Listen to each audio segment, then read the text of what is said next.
আসসালামু আলাইকুম, কেমন আছেন আপনারা সবাই? আশা করছি সবাই ভালো আছেন। আজকের ভিডিওটা শুরু করছি গরম গরম চা নিয়ে। সো এই চাটা একটু স্পেশাল, কারণ এই চাটা তৈরি করা হয়েছে গুড় দিয়ে। শীতের সময় গুড় দিয়ে চা খেতে কার না ভালো লাগে বলেন তো? আজকে আমি আর আমার ছোটো বোন দুইজন ম্যাচিং করে ড্রেস পরে নিলাম আর বের হয়ে গেলাম কিছু ছবি তুলতে। সাথে আমার আম্মুও ছিল। ঠান্ডা ঠান্ডা বাতাসে এই রোদটা কিন্তু ভালোই লাগছিল। আমরা খাওয়া দাওয়ার পরে সবাই মিলে একটু হাঁটতে বের হয়েছিলাম, আর তার সাথে কিছু ছবিও তোলা হয়ে গিয়েছিল আমাদের। সো আমরা সবাই মিলে চলে যাই সন্ধ্যার পরে আমাদের উপজেলায়, যেখানে গিয়ে আমরা অনেক কিছু নাস্তা করব। সো চলেন আপনাদেরকেও নিয়ে যাই আমাদের সাথে। এখানে যারা আছে সবাই আমাদের ফ্যামিলি মেম্বার। এখানে গিয়ে প্রথমে আমরা গরম গরম পুরি, আলু চপ, বেগুনি, পেঁয়াজু, তার সাথে ছিল মুচমুচে সিঙ্গারা আর সমোচা। যা যেটা ভাল লাগছিল সে সেটাই খাচ্ছিল। সন্ধ্যার পর যেহেতু শীত একটু বেশি পড়েছে, গরম গরম খাবারটা কিন্তু বেশ জমে উঠেছিল।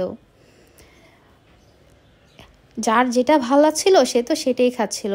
এখানে আমরা একটু আবার পুরি নিয়ে একটু পোজ দিচ্ছিলাম যে আমরা সবাই পুরি খাচ্ছি আর কি।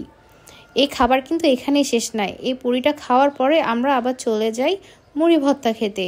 আমরা আগেও গিয়ে এখানকার মুড়ি ভর্তা খেয়েছিলাম। সো এখানে টিকা দিয়ে মুড়ি ভর্তা মেক করে দেয়।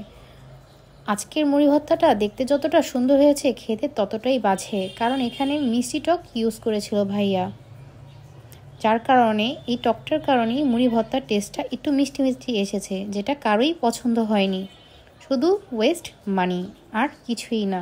সো আপনারা যদি এখানে যান আর এই ভাইয়ার কাছে মুড়ি খান, অবশ্যই বলে দেবেন যেন মিষ্টি টকটা অ্যাড না করে। মুড়ি ভর্তার পর্ব শেষ করে আবার সবাই চলে গেল ভাপা পিঠার দিকে। এখানে ছোট ছোট দুইটা বেবি আছে, ওরা খেয়েছিল গরম গরম ডিম, আর বড়রা খেয়েছিল ভাপা পিঠা। এখানে আসলে যার যেটা ইচ্ছা করতেছিল সে সেটাই খাচ্ছিল। তারপর আমরা চলে আসি এই মামার দোকানে, কারণ এই মামার দোকানে আমরা এসে সবসময় চা খাই। এখানে সব রকমের চা পাওয়া যায়, গরুর দুধের চা, রং চা, মালাই চা। সো যার যেটা ভালো লেগেছে সে সেটা খেয়েছে। আর এই মামা যখন শুনেছে আমরা ঢাকা থেকে এই মামার চা খেতে এসেছি, মামা তো আমাদের জন্য খুব স্পেশাল করেই চাগুলো তৈরি করেছে। আর এই মামার মালাই চা তো সবচেয়ে বেস্ট ছিল। এই ভিডিওতে তো দেখাই যাচ্ছে এই মামা এক কাপের মধ্যে কতগুলো করে মালাই দিচ্ছে। তো আমরা সবাই চা খেয়ে আবার আমাদের বাসায় চলে আসি। আর বাসার মধ্যে তো আজকে পিকনিকের আয়োজন রয়েছে, নিশ্চয়ই নেক্সট ভিডিওতে আপনাদের দেখানো হবে। সবাই ভালো থাকবেন, আল্লাহ হাফেজ।